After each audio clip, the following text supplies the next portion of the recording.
guess I can only speak for me.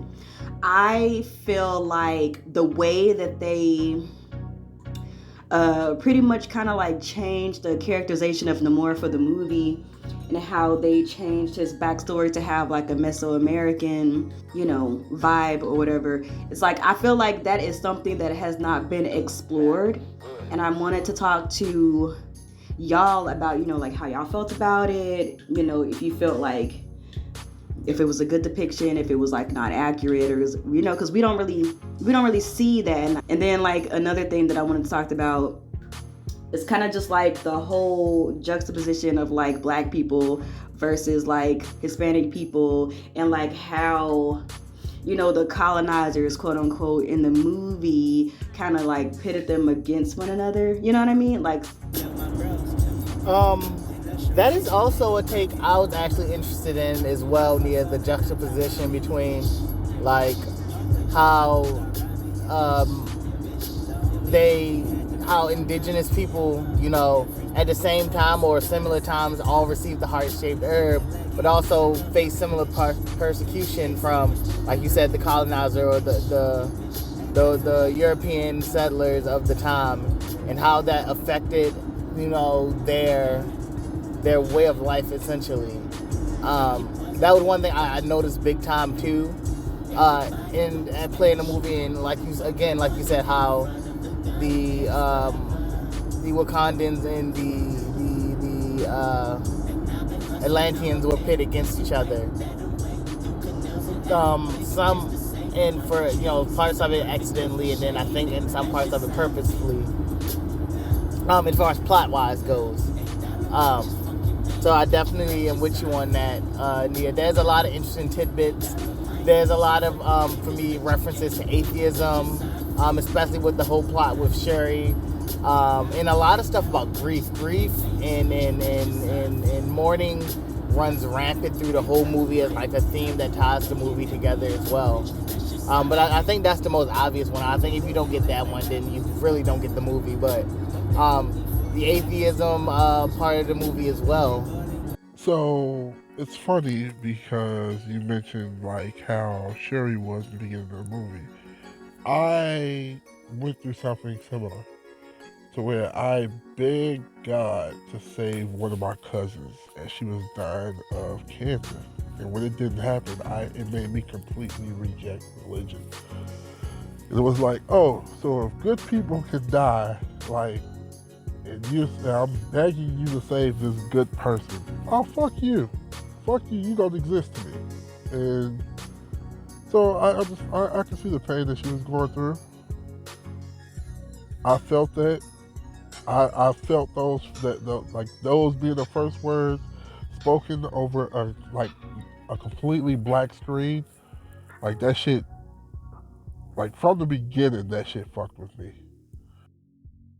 see, and that's why I wanted to talk to other people, because that is such a smart take that I didn't even consider. Like how in the beginning of the movie, when Shuri was talking about,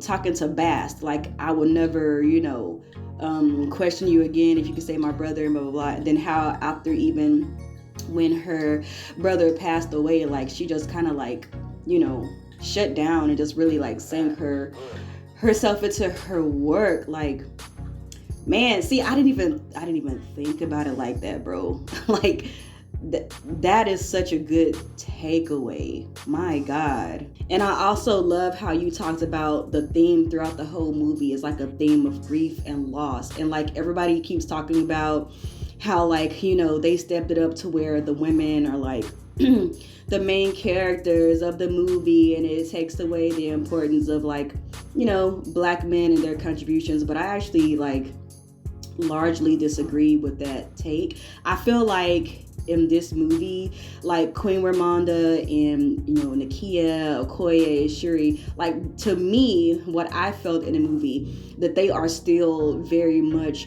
secondary characters, and the main character in the movie is actually bereavement. Because when you think about it, even though the secondary characters stepped up, there was still this looming idea, and all of the motivations by most of the main cast was about the grief that they felt about losing T'Challa. So I felt like even though everybody, like the secondary characters, had to step up, due to the circumstances that they were facing, they were still very much secondary to the overall themes and plot points of the movie. And the way that Ryan Coogler depicted that, in my opinion, is genius. And it takes a certain intellect, I hate to say it like that, to actually like pick up on how the main character in the movie is the state of the human condition, and not necessarily the characters that are the vessels to convey that theme. That right there is a top tier take, Nia. You even took what I said and kind of morphed it into something that's even different and even bigger. Because I didn't even think about it like that. Like, granted, I also wasn't a part of the whole, it's the women's thing. Like, I didn't think about it like that, but I can see how people would have. That idea of the main character, or the main thing, or the overarching idea being that bereavement of T'Challa, because no one else seemed to know what Wakanda was going to do. Hell, not even Wakanda knew what it was going to do after losing T'Challa and the Black Panther, like, all in one, so suddenly.